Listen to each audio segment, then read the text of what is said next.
Welcome to the Social Podcast, where no discussion or debate is off limits. Let's welcome back to the show actor and comedian Emma Hunter. Yay!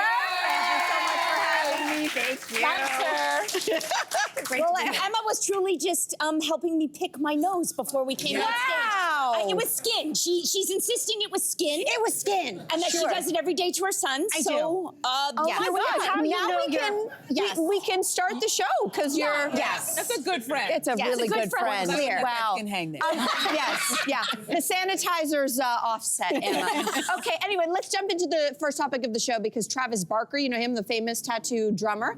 His 18-year-old daughter, Alabama, is now facing a ton of backlash after telling her 2 million Instagram followers, I'm not voting in the U.S. election because I'm not fully educated on the subject. So there's the video. A lot of people are now calling her out saying she's privileged, she's ignorant. So is it okay to kind of post this way if you say, hey, listen, I'm not going to vote because I'm not up to date on the issues? What do you make of this? Yeah, so here's my 2 cents. I think it's not okay to not be informed, and it's not okay to not vote, but it is okay to be young and dumb. Yeah, that's an excellent point. You know what I mean? So I have empathy for her because a long time ago, I was really young and really dumb and said some really sort of stuff I'd be embarrassed about now. And the other thing I worry about with her specifically is she has got this platform where we're talking about lashes, we're talking about pants, and young women listen to her and are influenced by her, and these ideologies are contagious. So if you're like, I don't need to know, I don't care, then all these, you know, the fear is that other young women that look to her for style and ideas are going to be like, oh, so we don't have to care. Whereas the majority of us could be young and dumb without a platform. Like there wasn't social media. Exactly. So yeah, Thank God there wasn't social media when we were young. Oh my God. Right? Yeah. I don't think I have a problem with her not voting. I think the majority, well, at least half of 18-year-olds in her country don't vote. And she was very upfront about it. Like, she's not informed. She's not educated on it. So she didn't want to do it. On the flip side, she could have voted and not known anything. Would that have been better? Like to vote for someone, you know what I mean? That's a good question. That's a good question. Good question. Tricky. Yeah. I don't know. I'm just looking at this from a different angle. I'm looking at her like, I get it. When I was 18, I wasn't into politics either, even though my parents told me I had to vote, and I did vote, and I'm very glad that they instilled that in me. I'm looking at her, though, where I get it. It's like, listen, you live a very fancy lifestyle, you have a privileged life, and politics and voting is boring. I get it. Healthcare, tuition, boring, boring, boring. Right. So you don't feel the need to do this. But with all this backlash that she's receiving online, I'm sure she's enjoying it because now everybody's now going to her site. I'm sure it's bumped up her numbers. We're talking about But it her. also could be a lesson for her to understand this. Like, yes, what you say and do on these platforms can positively and negatively affect people. Much like the mayor, governor, and president, and what they do can positively or negatively affect people. And I was perusing her social media because she does have 2 million followers on Instagram. Holy. And she has some very provocative photos, very sexy, It's the Alabama. First day in my life I've learned her name. Right? Alabama Luella Barker. Learn it. I did. And I was going through her photos and I was thinking, you know what? Isn't it wonderful that this young woman in this free country can show her body and make money? And I hope that she goes beyond reading just her comment sections and educates herself, because I would hate to see in the future a young woman like that lose autonomy over her body and her reproductive rights because she thinks it's so boring. So hopefully this is a lesson for her to kind of... Here's the thing. If you don't vote, you therefore have to opt out of public discourse, Yes. of having an opinion Yeah, about but here's the government thing. infrastructure. She doesn't need to have an opinion. You see, this is the thing that bothers me about this. I agree. You can be 18. I've done things that were so silly, said things that were so silly at 18. Thank God there wasn't social media. Oh, God, yeah. But because she is young and white and rich, politics don't touch her the way that they touch other people. She is allowed to be ignorant because if she did get pregnant unexpectedly and she needed an abortion and she was in an abortion desert in the United States, her dad can still afford to get her that abortion elsewhere. So politics don't touch her because she doesn't have to care about politics the way that someone who doesn't look like her has to care about politics. Politics are almost, it's like the Republican who is like, I'm, pro-abortion, I'm anti-abortion, and we have to punish women who get abortions, And the then doctors. all of a sudden we read in the news the next day that his daughter had an abortion that he paid for out of state. Yeah. When the politics don't touch you, you can almost say and do whatever you want. This is privilege to the nth degree. Yeah. And also with age, you know, we learned too, is that financial situations change, honey. Some of us, a lot of people started off rich and they are broke. So don't get too comfortable in that spot. Things can change. But next up, a question from a viewer. We have a little sting. All right, so Kendra from Hamilton, Ontario wrote to us saying, last weekend I planned dinner out with friends at an affordable Italian spot to celebrate my birthday. Now, the restaurant didn't do separate bills, so when the time came to pay, one of them paid the tab for everyone, and everyone agreed to pay her back. Right? Now, yesterday she sent me, listen to this part, yesterday she sent me a text asking where my payment was. Maybe I was wrong, but I assumed that since it was my birthday, I wouldn't have to pay. She disagreed, saying everyone agreed to pay her back. Now, normally I would pay, but because it was my birthday, I'm feeling a bit ticked about this. Am I wrong to feel this way? Audience? What do y'all think? Messy, right? It is messy. I don't think they're as close friends as some people would like to believe. That's first things first. If it's your birthday and people are taking you out, you don't pay. You don't pay. But does it change it because she organized her own dinner? There are some, you know, there's always some caveats. The only time that caveat I think would work is that, let's say I wanted a very specific kind of birthday and maybe I made a little bit more money. And if someone says, okay, Melissa, I'm not getting you that mechanical bull that you wanted for your birthday. But if you want to do it, you pay for it. So I'll say, sure, I'll pay for the mechanical bull. But that's a very niche request. But if there's no mechanical bull, I paid for it now. You'd pay for it just to see it. But if I'm expecting that most of us, you know, she said it was an affordable Italian restaurant. It's not like they're going somewhere super fancy. It is the thing that you do if this person is actually your friend. Yeah, that's a big question. Right? You never let the celebrant pay. You never, ever, ever do. This friendship is all kinds of fun. Oh my God. I think, do you know where I think Kendra messed up, or what I would have done differently? When the friend reaches out being like, yeah, hey, here's how much you owe for your birthday dinner. Kendra went back and said, oh, I didn't think I was paying because it was my birthday. I wouldn't have even said that.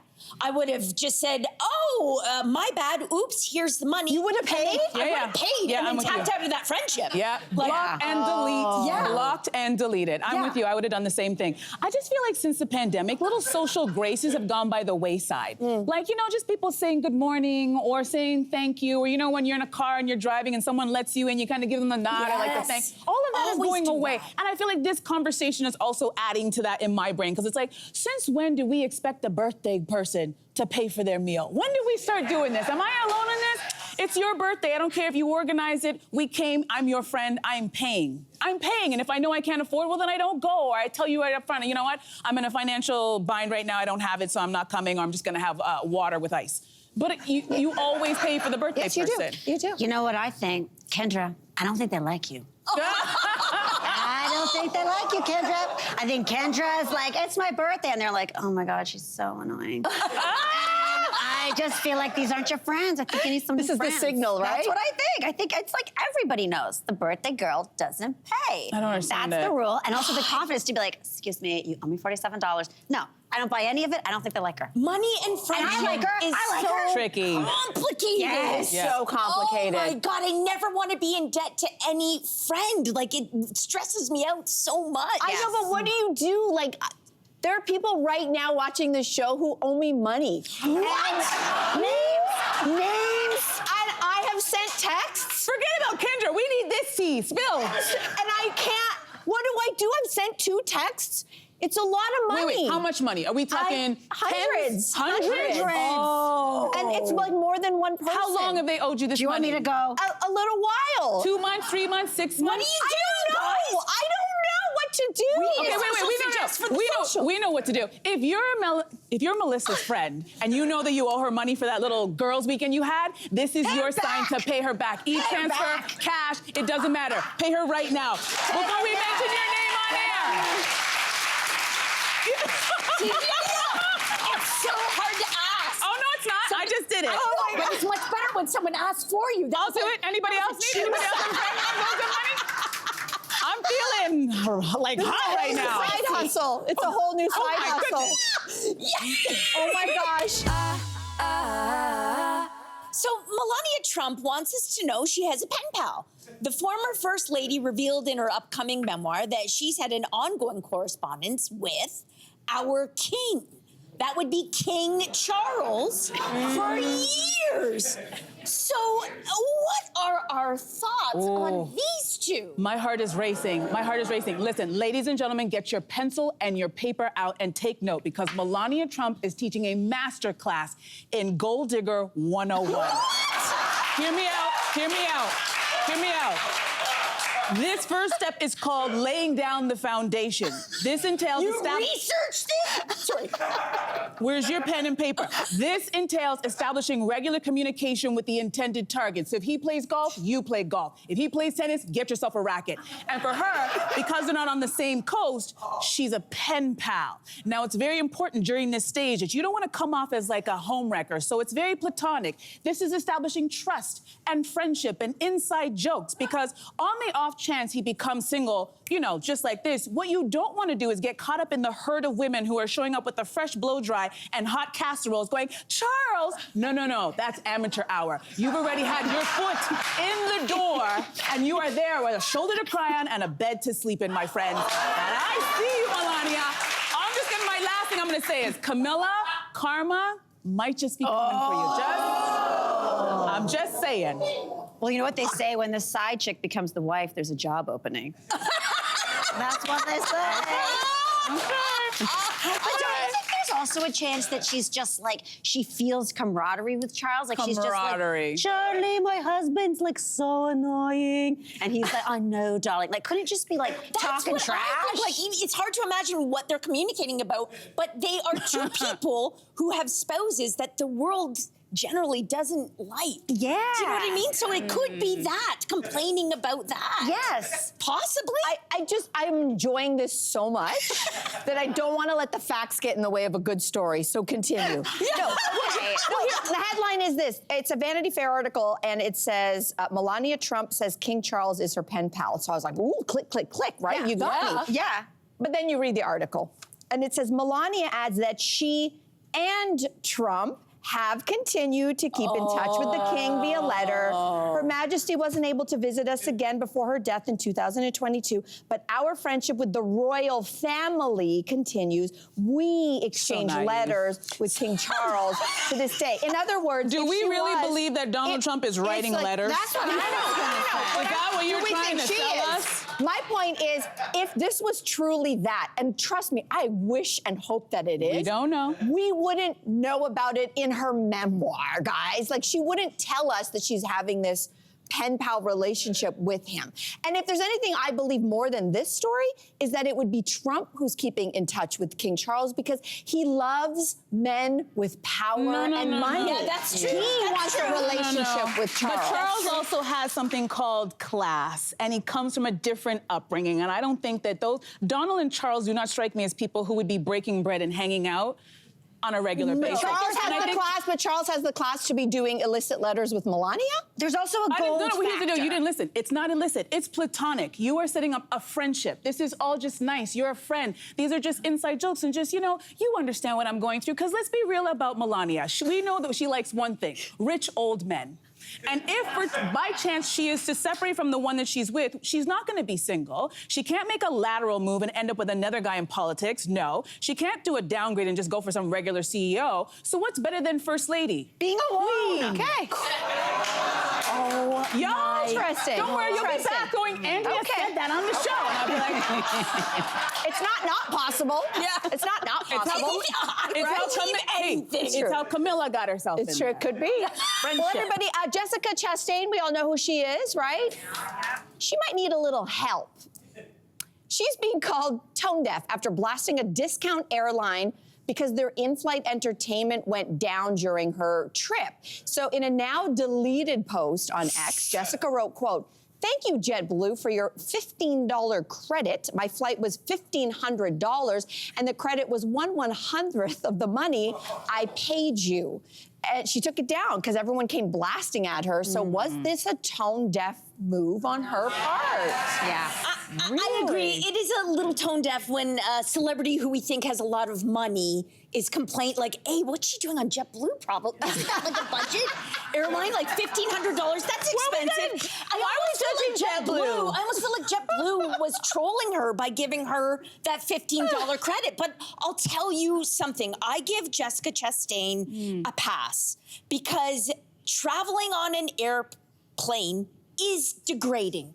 It turns us into our worst selves. I think it makes us, by its very design, at every turn, it's not supposed to be fun. We feel awful. We get treated terribly. We pay too much money for everything. It's awful. So I give her a pass.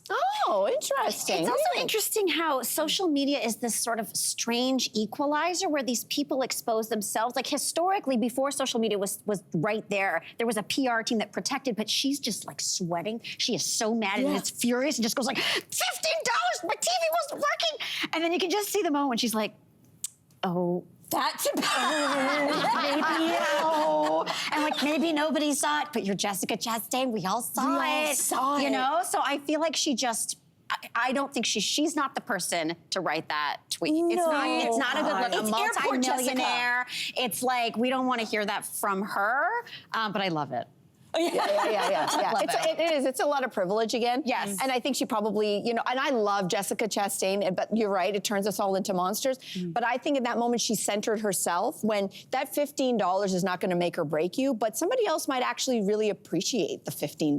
Right. Do you know what I'm saying? Yes. And again, I go back to she should have made the story about, listen, I can afford the $15 and I expect in-flight entertainment, but what if a family has saved all their money? This is their one vacation in the last 5 years. They're looking forward to fun movies, keep the kids quiet, and the in-flight entertainment is down. I mean, that's now a different story. So I'd say she made the mistake of making this about her because her privilege is showing now. And take your $15. I think you're going to be okay, Jess. You know what? Oh my God. Yeah. I'm getting on a plane in 5 hours, and I will do my best not to embarrass myself, my partner Simon, or you. Okay? But you're gonna get your $15. though. Yes. Subscribe to the Social Podcast so you don't miss a fiery debate. Until next time, socialites.